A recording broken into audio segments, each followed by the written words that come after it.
বাংলাদেশের শ্রীমঙ্গলে এমন কিছু মারাত্মক সুন্দর জায়গা আছে যেখানে সাধারণ ট্যুরিস্টরা পারমিশন ছাড়া কিন্তু ঢুকতে পারে না। এই তো কয়েকদিন আগে শ্রীমঙ্গলে গিয়ে এমন কয়েকটি জায়গা আমরা দেখে আসি। তার মধ্যে ছিল এমন কৃত্রিম লেক, কাশ্মীরের মতো দেখতে এমন সবুজ প্রান্তর আর গোপন চা বাগান।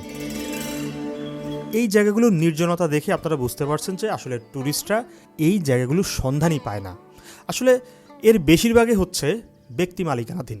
এখন বলতে পারেন যে আমি কিভাবে তাহলে সেখানে গেলাম। হ্যাঁ, বলছি। এই ট্রিপে আমরা একটা অগোছালো ইকো রিসোর্টে ছিলাম। রুম কোয়ালিটি দুর্দান্ত লেভেলের খারাপ, তাই আর রিসোর্টের নামটা বললাম না। আর এই ধরনের রিসোর্টে সাধারণত মশার উপদ্রব একটু বেশিই থাকে। চিকুনগুনিয়ার হাত থেকে বাঁচতে আমি ট্রাভেলের সময় সবসময় সাথে রাখি এই ছোট্ট দুইটা জিনিস: স্কোয়ারের এক্সপেল ডুয়েল অ্যাকশন অ্যারোসল, একটা 10 ml পেন অথবা 30 ml স্প্রে।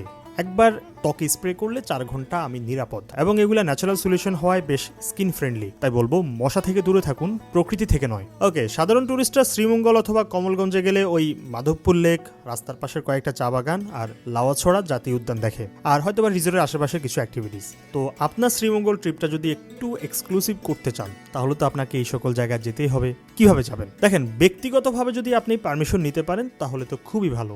যদি না পারেন সেক্ষেত্রে আপনি এই ধরনের একটা জিপ ভাড়া করতে পারেন যদি গ্রুপে আসেন। এই জিপের ড্রাইভারদের সাথে ওই জায়গাগুলোর সিকিউরিটি গার্ডের একটা ভালো সম্পর্ক থাকে, সবার না, কিছু ড্রাইভারের। জাস্ট আপনি জেনে নেবেন সেই ড্রাইভার আপনাকে এই জায়গাগুলো ঘোরাতে পারবে কিনা। আমি শেষে জায়গাগুলোর নাম দিয়ে দিচ্ছি।